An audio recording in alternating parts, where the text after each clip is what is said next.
Hi, welcome to Videos from the Ville. I'm Professor Greenewalt, and this is Public Administration 241. Public Administration, this is Government 241, Public Administration and Public Service. Today we want to take a look at administration and politics. Administration and politics. Well, we find that something that we've mentioned before and talked about is the this whole notion that there was a dichotomy between politics and administration. Really, the foundation of this whole idea of administration and politics was the dichotomy. The dichotomy said what? The dichotomy said that here you have the legislature, and the legislature is where all public policy making takes place. All politics takes place in the legislature.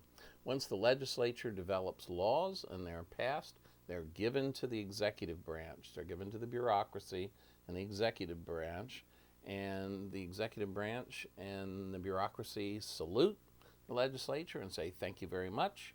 We will take these and implement them and enforce them. Thank you very much. And there will be no politics being taking place in the bowels of the bureaucracy. That was the whole idea. And we believed this during the latter portion of the 19th century. We believed this almost for the whole first half of the 20th century. And finally, around the World War II era, we had lots of theorizing about the dichotomy, and quite a bit of it was done by Norton Long. And Norton Long, along with others, wrote several pieces that helped us see that dichotomy really didn't exist at all, that there was such a thing as administrative discretion. And administrative discretion, just the presence of administrative discretion, would say that politics can exist in the executive branch and in the bureaucracy. Well, the politics administration dichotomy was finally left go. It was finally thrown out. It was discarded as we realized that participation in the formulation of public policy by bureaucrats, any participation in the formulation of public policy by bureaucrats, that can be seen as involvement in politics.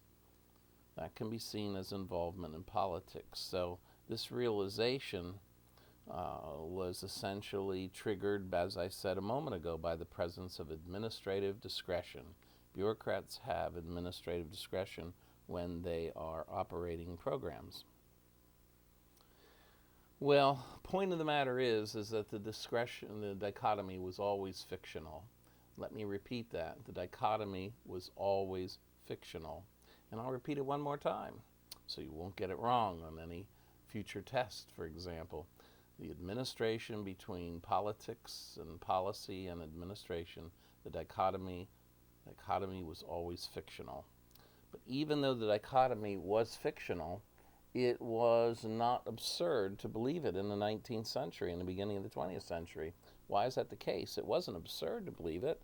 In fact, as we said, Woodrow Wilson believed it hook, line, and sinker. But it wasn't absurd to believe it because in the past, legislators had retained very strong initiatives in policy making. In the end of the 19th century, the beginning of the 20th century, the executive branch was much, much smaller. You find that at the end of the 19th century, what's true? Most Americans are living in rural areas, and the economic and social relationship among them didn't require a whole lot of government regulation. So the discretionary power of public officials could be kept very modest, could be kept relatively modest.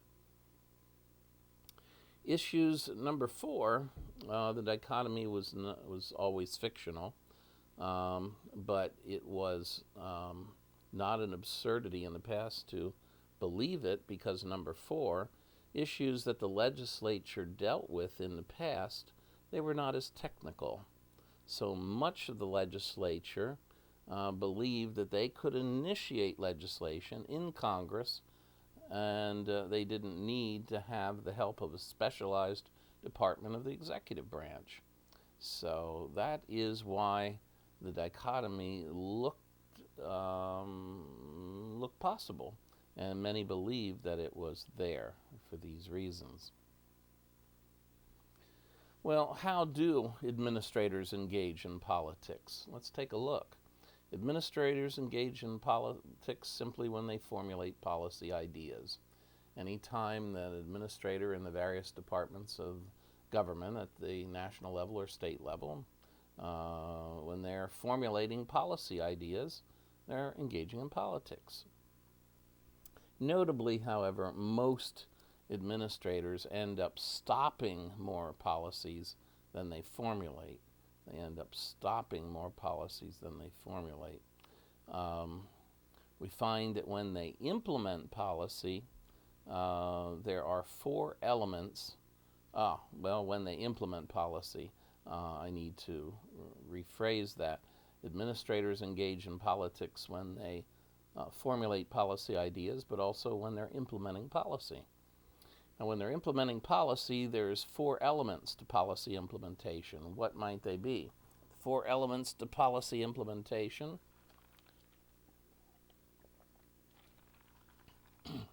Number one is rulemaking. Rulemaking, there needs to be rules that govern the operation of any of these programs.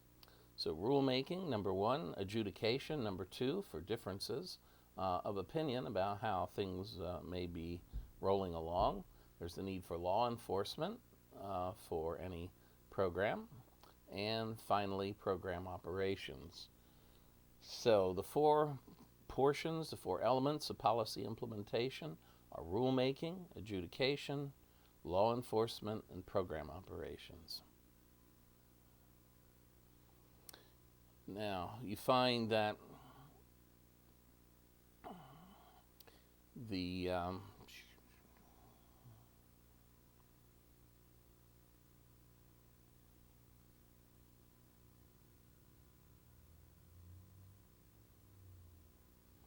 third way that administrators engage in politics, they engage in politics when they formulate policy ideas, when they implement policy, and number three, they engage in politics when they interact with their external political environment, when they interact with the external political environment to build support for their agency. What does an administrator's political environment consist of?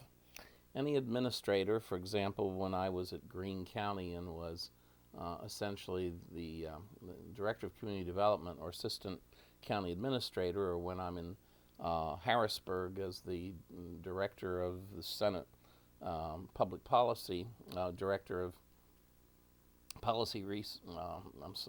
Director of Policy and Research, we find that my political environment consisted of what? My political environment consisted of my agency staff. My political environment consisted of external pressure groups, the interest groups that were out there. And in Harrisburg, I dealt with them all the time, constantly talking to interest groups. The third part of the political environment was the general public. The fourth part of the political environment were the legislators themselves. The fifth part of the political environment was the chief executive. In the Senate, it was the governor. And I had to deal with Governor Thornburgh and Governor Casey and Governor Rendell quite a bit over the years, and then Governor Corbett. And then you have the political environment consisting of agency staff, external pressure groups, the general public, legislators, the chief executive, and then lastly, cognate agencies. Remember that word, cognate, agencies that do the same thing that you do, but do it in a different place. So that is what an administrator's political environment consists of. Now, how can we assess the political competency of administrators? Different administrators have different levels of political competence. How do we know who's good and who's not? Well, a politically competent administrator will assess a couple different things. A politically competent administrator will always assess, number one, their resources. And where does the administrator's power flow from? The administrator's power flows from how much external support do they have, what level of professionalism do they have, how well have they been trained in their field, and what are their leadership skills. So the resources that a politically competent administrator will have or not have will be external support, professionalism, and leadership. A politically competent administrator will also be looking at the costs of anything they do. If we take this position, then what will our gains and losses be with this group, and this group? Our costs. And thirdly, what strategy will we adopt? A politically competent administrator will have to ponder and muse over and think about their strategy. Now, they only have 3 strategies. They can adopt a strategy of cooperation, one of competition, or one of conflict. Let me show you how this would work. While I was in Greene County, we were able to get a grant to build a new 5-mile water pipeline for the people of Greene County, primarily the northeastern section of Standardsville, the county seat where there were a whole host of minority families. This particular pipeline was going to provide potable water to essentially, I believe, it was close to 90 families that never had potable water before. They always went down to, this is 1979 and 1980, they went down to a creek at the bottom of the hill, and they filled a bucket filled with water, and they took the water back to their homes, and that was the water they had to work with for the day. Now, for the first time, they were able to turn a spigot on in their home and get drinkable water, clean drinkable water, potable water into their house. They were thrilled, as you might imagine. Well, we got a grant to build this water pipeline, and then I had to go about hiring a company to build it, and we did, and we oversaw the construction of it, and then we had to wrap it up. Well, the last thing that needs to be done is that the whole area where the pipeline has been laid and covered, that all has to be smoothed over, and there has to be indigenous plants planted back, and then you can have the last draw. You can give them the last bit of money that's owed to them, and you can complete the paperwork and call it a day, and close the book on that project. We were happy, looking forward to doing that. Well, the company that we had hired to do the work is always busy, and they were so busy that they didn't seem to need the money for the final draw, and they never finished, but we had to wrap up the program. We had to wrap up the project, and we were looking forward to wrapping up the project. So at first I developed a policy of cooperation, strategy of cooperation.